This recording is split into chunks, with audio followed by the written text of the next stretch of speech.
amahoro iwacu. Kaze mu kiganiro amahoro iwacu, ikiganiro tuvuganamwo ingene amahoro yifashe aho ubaye.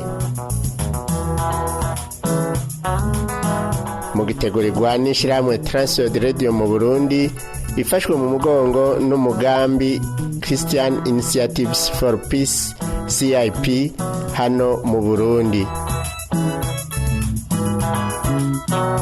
Kaze mu kiganiro amahoro iwacu. Ndakora mu kijanye inshuti bwenzi mu guzana kino kiganiro amahoro iwacu utegurwa n'ishamwe TWR y'u Burundi. Uri kumwe na Rodas Manirakiza hamwe na mugenzanje Samuel Sabimbona turiko turahigushikiriza. Uno munsi turi mu ntara ya Muyinga, komine Buhinyuza, zone Gasave, aho twaganiye abarongoye abandi. Mu biganiro biheruka twaraganiriye n'abarongoye abandi mu mazone no mu mitumba aho nyene muri komine ya Buhinyuza, aho batubwiye uko amahoro yifashe. Baratubwiye kandi uko bariko barakora ibikorwa vy'iterambere aho batumbereye ku mitumba iwabo. Urongoye zone Gasave ariwe Manirakiza Balthazar aratubwira uko amahoro yifashe aho muri iyo zone. Nivyo amahoro yifashe neza muri zone turongoye, cyane ko tubirabira ku bene gihugu dusanzwe duserukira, ko bene gihugu turongoye bose bari ku kivi, mbere aho bigaragara neza ko barimwo bahiganwa mu bijanye n'iterambere, cyo turangira ko amahoro n'umutekano bihari. Umukuru w'umutumba wa Butihinda Nduwingoma Nepomuseni aratubwira uko amahoro yifashe aho ku mutumba wa Butihinda. Ku bijanye n'umutekano ku mutumba wa Butihinda birifashe neza, mbere si ku mutumba wa Butihinda gusa no ku mitumba duhana imbibe umutekano urifashe neza.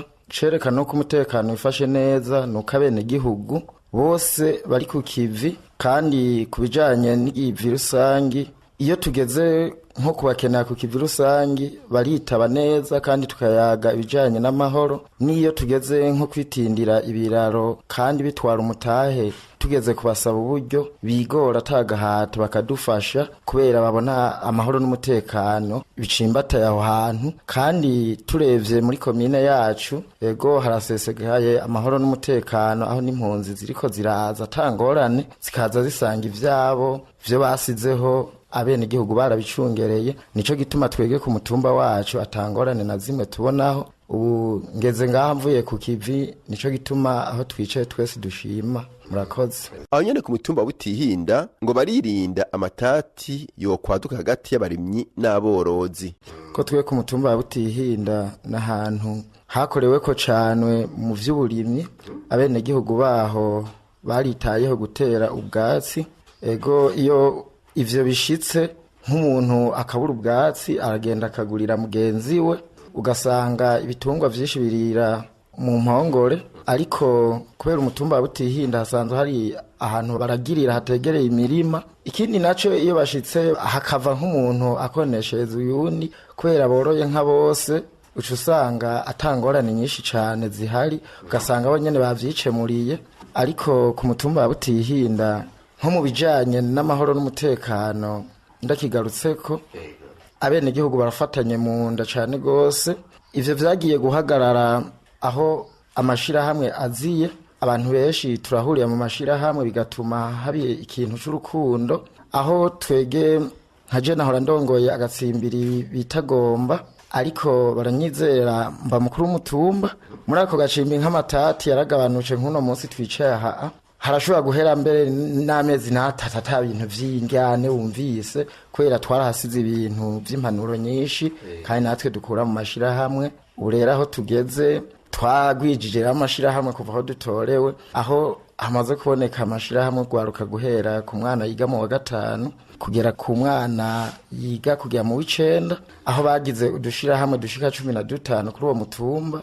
Uko bavuye kw'ishure mu ndwi kabiri bahurira gukorera amafaranga kugira nabo biyungunganye baza baronka impuzu bambara, baronka n'udukaye, mu gihe abavyeyi bamwe ushobora kuba usanga batiteguye kubagura ibikoresho, gashi usanga nk'umwana yiguriye impuzu arabandanije ishure. Ivyo rero abo mashirahamwe barampa raporo burindwi, ugasanga biguma bigabanuka n'izo njyane kubera usanga imihana yose izahurira hamwe aho natwe twaciye tugishira hamwe rikuru ry'abantu 40 tuza turakontorora abo bana natwe tubafise ibikorwa dukora mu vy'uburimyi n'ubworozi babana tubakurikiranira hafi n'imiryango yabo tukayikurikiranira hafi iyo bakoreye n'amafaranga ntibarihwe turabakurikiranira bakarihwa neza tangorane ivyo rero vy'amashira hamwe navyo nyene ku mutumba wacu vyatumye nk'injyane ziza ziragabanuka ibintu vyo kwitwarira abandi bigabanuka ugasanga ibibazo bimwe bimwe biza birahagarara kubera usanga urukundo aho nuno munsi kuri ivyo vy'amatongo twe nko ku mutumba wacu izo njyane z'amatongo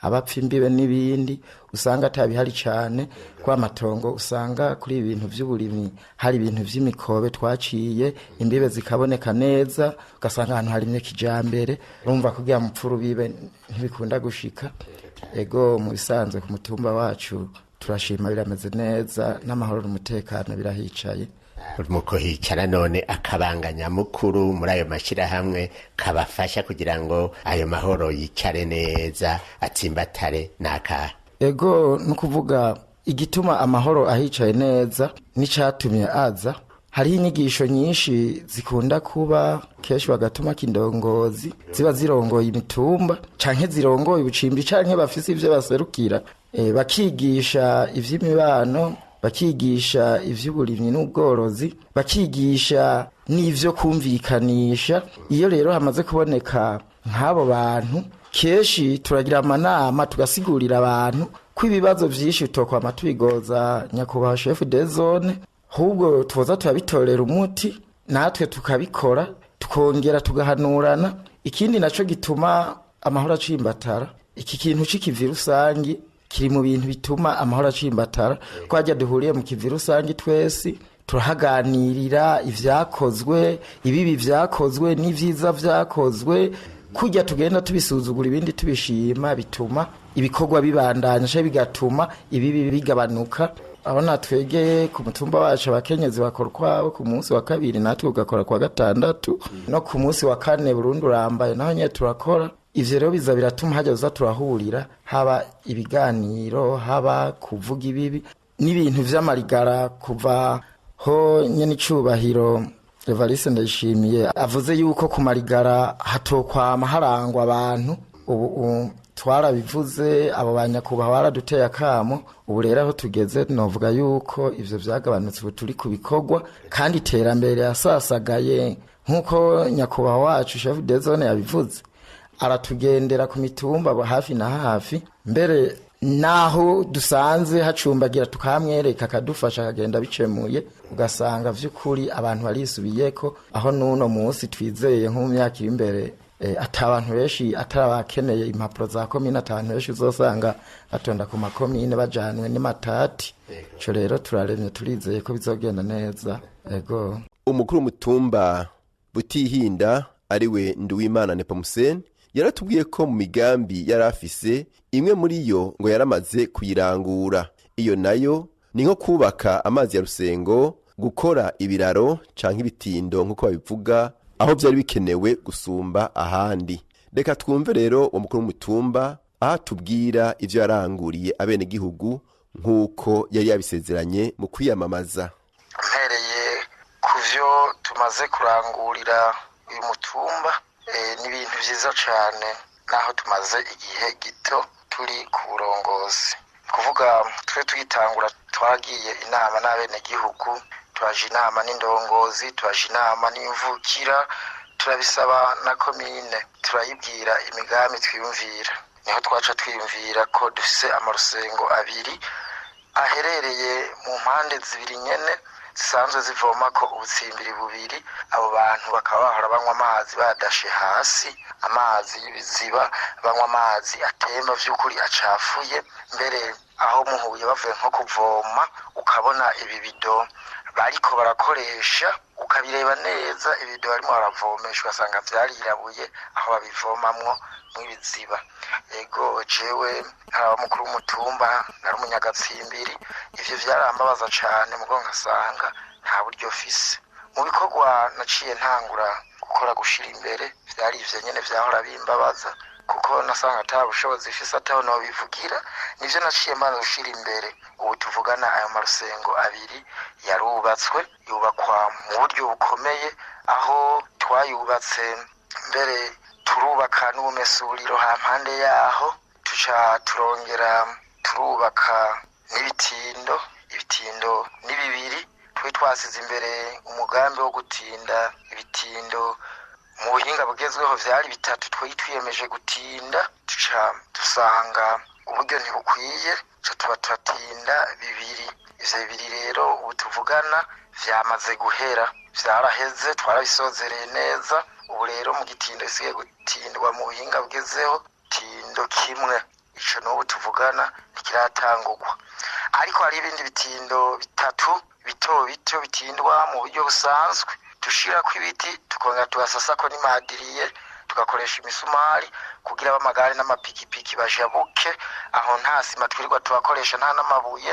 Ni ku gitindo gihuza umutumba wa Gihongo na Butihinda, n'ikindi gitindo kijabukira ko abantu bava mu Gatsimbiri urarana bagenda kw'ishuri, cane cane abana n'abagenda gusenga bagenda kw'ishuri iri mu Gatsimbiri Gomba. Aho hantu imvura iguye abana baragira ikibazo gikomeye, bakabura aho bajabukira. Hakaba n'ikindi gitindo ca gatatu kiri aho nyene twubace Rusengo, kubera abava mu kandi Gatsimbiri baza kuvoma muri ako bisaba ko bajabukirako. Umva ca twiyumvira ntihazogire abana bacu bagwa mu mazi, kuko imvura igwa abantu haruzura cane, boca baraba batanyoye amazi. Ivyo rero je maze kuba mukuru w'umutumba nta bindi vy'ivyandajije ishinga, aho na nyakubahwa musitanteri afashe ijambo aje kwifatikanya natwe mu gusozera ivyo bitindo.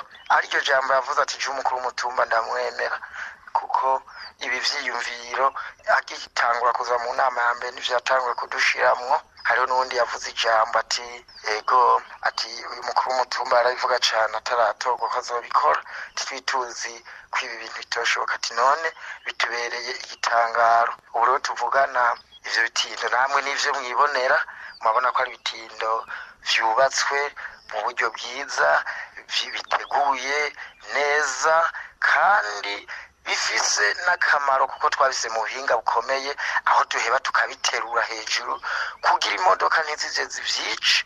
Imodoka ihageze ibanze ipunguze, hanyuma ihace ko bukebuke. N'ubu buhinga ubona bwakozwe muri ubu buryo, n'ubu buhinga ubona twakoze neza tukabwitondera, mbere ego n'abenegihugu bagashima mu rugero twagezeko.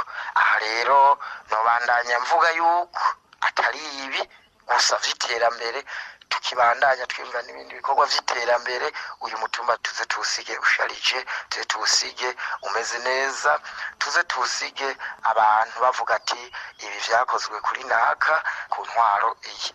Iyo bavuze yuko vyakozwe ku ntwari ntibavuga mukuru w'umutumba gusa, bahera ku rwego rwo hejuru, ku rwego rw'igihugu bakamanuka bakaga ku rwego rw'umutumba, yuko ivyo bintu vyakozwe ku ntwaro. Navuga ko ari iteka rero ku ndongozi zose zigize iki gihugu cacu, kiri terambere turikesha amahoro n'umutekano. Imisi twamaze turi mu ntambara, imisi twamaze tutaronka dukika umusaya, niyo misi yaheze ibintu bibomoka bitubakwa. Ubu rero twovuga yuko n'ibitari vyubakwa turiko turavyubaka, kubera turi mu mahoro n'umutekano, n'abanyagihugu bavyumva neza kuko turi mu mahoro n'umutekano.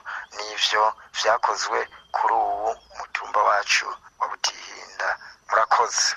None uburyo bwakoze ivyo bintu vyose, yaba ayo mazi ya Rusengo, vyaba ivyo biraro, bunganiki? Ivyo twubatse vyatwaye nk'amarusengo ayabiri yatwaye 1,313,013 n'amafaranga 700. Aho rero ntivyari gutwara ubwo buryo gusa, nuko abanyagihugu twese twabariho turi. Amabuye twarashomvye, umusenyi, igravie, ibumba n'ibindi vyinshi. Abanyagihugu tukitanga, tugahera mu gitondo tukageza ku mugoroba. Nico catumye ayo marusengo atwara uburyo buke. Vyumvikana yuko bwari kuba uburyo bwinshi iyo twadukoresha abakozi, ariko kubera ari amaboko y'abanyagihugu twaritanze gose turakora, mbere birashimwa. n'abanyagihugu twarabatekera akantu ko kubashimira kugira bukeye bavyuke kare. Ibitindo twubatse bibiri vyatwaye imiliyoni 6,763 n'amafaranga 300. N'ivyo vyari kurenga, abanyagihugu barahakoreye ibikorwa vyinshi cane. Mwomenya yuko ibiti twahasize vyaraguzwe amafaranga, ariko abanyagihugu babishomba mu kivi rusangi. Zahingiga zimwe zikomeye cane zinini, aho n'ubu ku banyagihugu b'umutumba Butihinda urevye ku bitugu vyabo usanga harakunyaguritse, harirabuye, abandi ari bikomere, aho bikorera izo ngiga ariko bakabikorana ugushaka atagahato atankoni irimwo. Ivyo vyari kurenga ngaho nuko abanyagihugu babikoranye umwete, bagahera 12 z'igitondo bakageza 12 z'umugoroba. Twarazana utuntu bafungura, twongera bagodotse tukagira n'agateramo ko kugira tubakoresha akanama kabukeye kuntu bazovyuka bagaruka kuri ivyo bikorwa. Novuga yuko nyakubahwa musitanteri nawe nyene ku munsi wo gusozera ivyo bitindo yaratuzaniye agatererano, novuga ati Imana imuhezagire. Niho bafashe ijambo nyakubahwa chef de zone w'izone ya Gasave, we warabizi kuko atwaye manda zishika 3. Niho yavuga ati ibi bitindo nk'ibi mwubace, ati igitindo kimwe leta yagisinyira imiliyoni 25 canke 30, atiko mwe abanyagihugu ngo iki muraciyubakiye bo ku mutumba umwe atani intererano ivuye ahandi, ati mwacubace gute? Ati ko ahandi abagwiza tunga basinyirwa imiliyoni 25 canke 30, timwe mukamubace ibitindo bibiri kuri ubwo buryo. Aho yaciye afata n'ijambo ryo gutera kamo iyindi mitumba duhana imbibe gukora nk'uko twabikoze kugira iryo barabara rikumerikera hose ryubatswe mu buryo bwiza. Namusiguriye namubwiye ko natwege izo miliyoni zari guhakwa gushika iyo twaba tubikoresha vyose amafaranga abanyagihugu ntibabijemo. Novuga yuko abanyagihugu batonda ku rugero rushimishije atagahato, kuko hamaze kuboneka amasanganya menshi. Abantu baragona amamodoka akagwayo, abantu amatelefone akagwayo, ibituga abantu benshi vyarahinyagaye aho bakubita kw'imitwe. Twovuga yuko hari ibimuga vyoba vyaragiriye amasanganya kuri ivyo bitindo hano ku mutumba wacu, n'ibindi vyava ku yindi misozi aho bakorokeraho mu mazi, aho huzura umuntu ntahace. Nico catuma rero abanyagihugu tuvuze ko ariho tuzokora. N'umukenyezi wasanga ari hari yaza yikoreye ibuye, yaza ari uwo kureba ivyo bikorwa ko bizokunda. Ico gitindo cicaraguce ku buryo bwaho kirenza 8 metero z'amakika. Ahantu baraza gukora bakaza bakavuga ati none mwagipfunyije gute kugira iyi forum iboneke, vyagenze gute? Aho rero kugipfunya zari inyubako gusa, nta gufurira kwa rukubaka mpaka kitwa kigabanya. Nuno munsi harashobora kuza umuntu w'imodoka avuye ahantu yigeze kuhaca imyaka, agaca abaza abantu ati mu mpino za mukuru mutumba. Abantu babanje kumusigurira ukuntu vyubatswe n'ukuntu vyagenze, gaca mpamagara kambwe ati sanga akandamutsa kama nk'agacupa, kambwe ati genda baguha agacupa hajya tiwe warakoze ibintu bishimishije. Abandi ngumva bariko barantelefona nyandika utumesaje n'utundi bakenguruka. Ubu rero novuga yuko aho hantu abaca muri ubwo burere bakoze ibikorwa bikomeye. Rero nabo nandikira bakarungika nk'agafuko kamwe k'isima batavuka no kuri uwo mutumba, bahora bahacana imizigo imodoka zabo zigatembagara. Abo rero novuga yuko ubu muri ako karere bose bashima, n'indongozi zirashima. Kuri ayo marusengo hose novuga ni vyinshi cane. Abantu batamba bagatarika, abantu bahora banywa amazi mabi baratamba bagatarika kabisa. N'impundu ku mutumba bigina ivyo bikorwa.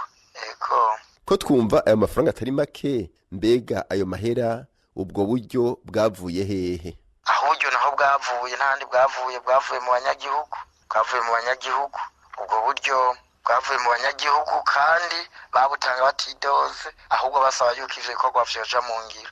Ukuntu twabutojije, twarakoze inama n'indongozi zose kuri nyumba 10 kuduga kubajejwe uburimyi, kubajejwe ubworozi, abatwara amaCDFC, abatwara amaCDC, abaserukira abadandaza, abaserukira amashure bose tubagira inama, turaja hamwe, turategura, turazana umu-enjeniyeri araduha devi y'amafaranga yokenerwa. Ivyo turabigira tuja turiyumvira ati umwe wese ku rugero, turatanga urugero rw'umuntu muhereye kuri je mukuru w'umutumba kumanuka ku ndongozi ntoyi, turakora ku badandaza, abamotare, abatwara amakinga, aborozi bateye imbere, turaciga. Tumaze kwishira mu ngiro niho twaciye gukoresha inama abantu bose, twabasiguriye ukuntu vyakozwe, hanyuma abanyagihugu barashima ko biyemeje kubikora, mbere tuca turashinga n'itariki yo gutoza amafaranga.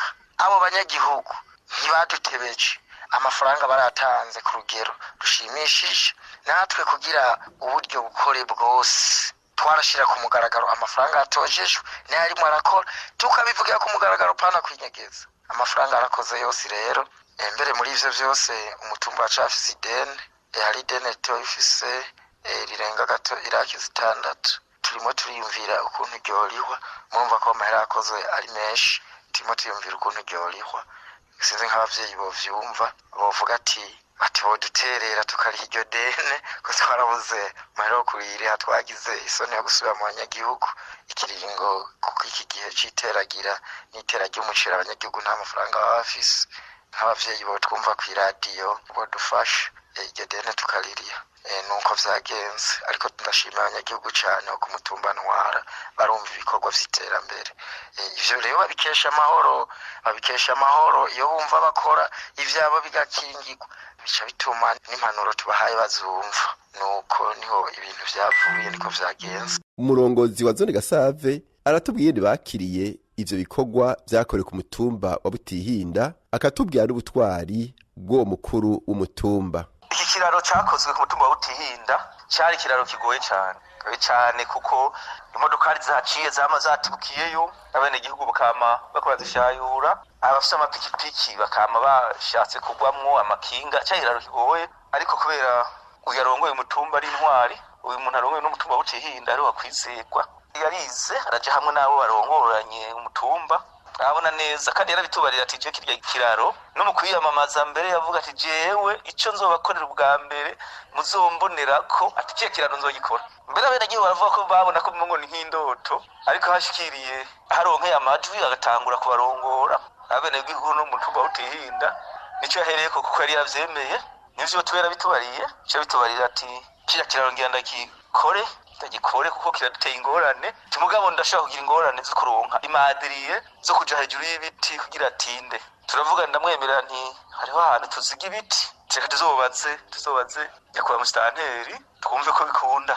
Hanyuma na mustanteri yabitwemereye, hanyuma cyo kwandikira abajejwe amashamba mu ntara kugira batanga uruhusha, kuko ndibo bazi igiti ca leta taswe ruhusha kugira baturekure. N'abaravuga bati ari terambere tico sikibazo, barabitwemerera rero. Umukuru w'umutumba rero icyo ndamukundira n'intwari gose, cyatangura amanama n'abarongoye gushika biyumvira ingene bashaka guteranya amafaranga, ya mafaranga yo kubaza izo madriye zo gushira kuri ico gitarugwa, kwishombera amabuye, kugura amasima. Mbere baci bamwumvira bacata kubishira mu ngiro. Uri ikiraro caraheze kandi ikiraro giteye igomwe, vyerekana neza ko abene gihugu bashoboye iyo bafise imboneza imbere yabo. Cya kiraro gigorana cyane, ariko bamaze gukoresha barondeye gravier, barondera amabuye, amasima, mbere bagihera hasi batangura kubetona, babanje kwepesha amazi ko cari kiraro no kwa amazi abacamwe baranzo yakwepesha mu rundi ruhande, habanza kumuka baraduza na beto, baraduza inkingi, baratarura. Uciye ko n'ikiraro giteye igomwe gose. Nivyo gushima rero, cico dushima ku bene gihugu bo ku mutumba wa Butihinda. Mbere nova ko ari imboneza baciye bikora bera karore n'imitumba ku yindi mitumba, naho nyene kiripanga abantu bose bafise ibiraro vyagorana kujabuka bakora ipanga. Cico dushima kuko umukuru w'umutumba w'intwari, cyo turakimushimira gose. Murakoze cyane. Umukuru w'umutumba wa Butihinda arangiza atera kamo bagenzi wiwe abarongozi barongoye imitumba uko bobigenza. Jewe ico nobwira abanyagihugu bo ku mitumba itandukanye igize iki gihugu cacu, nkongera nkakibwira abarongoye imitumba canke n'izindi nzego, umuntu yomenya hari hose ko yokura amaboko mu mpuzu, akicara hamwe akiga ivyoteza imbere igihugu, akabanza akama hafi y'abandi bagategura imigambi, indongozi batwara hamwe bagategura imigambi, cane cane kugira ivyo bikunde.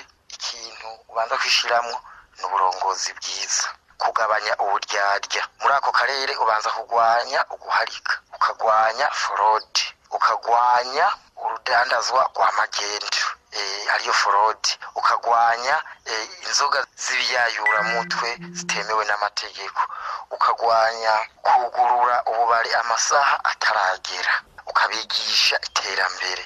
Hanyuma ivyo kugira bikunde, iyo uteguye umugambi ugende neza, nukuba umutware mwiza uhereye ku munyagihugu wo hasi. Abanyumba 10 ukama ubagirisha inama mu mezi 3, kandi ukama ubaha impanuro. N'abanyabutsimbiri bajya 5 mwatowe hamwe, ukama utabanyegeza amabanga, ukama muhana impanuro y'iterambere, ukama ukorana neza n'abajya baserukiye amashirahamwe bose, ukama uvugana n'abarimyi n'aborozi, abamonitere n'abaveterineri, mukama bose muhuriza ku bintu bimwe. Niho rero iyo uteguye umugambi ugenda neza. Turakengurukiye rero aba bose badufashije kubatiramisha, cyane cyane umukuru wa zone Gasave Manirakiza Baltazar hamwe n'umukuru w'umutumba Nduwingoma Nepomsen baduteramishije. Nize ko wewe aho utumbereye wumvise ingene abandi barangura ibikorwa, kandi ngo bafatanije bose hamwe, abarongoye n'abarongowe, ngo vyose bigenda neza. Leonidas Manirakiza hamwe na mugenzi Samuel Sabimbona turabaseze twipfuriza ibihe vyiza naho butaha.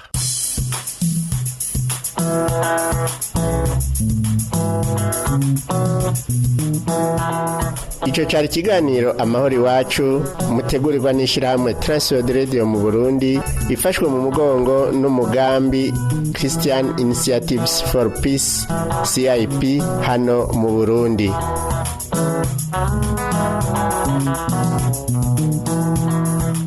Ukaba nawe ugomba kutubaza cyangwa kutwunganira, utwandikire cyangwa udutelefone wanditse ukoresha agasanduku ka posta 1140 i Bujumbura, canke email twrburundi@gmail.com, canke naho ukatwandikira ubutumwa bugufi kuri telefone ngendanwa inomero 79 387 199 79 387 199.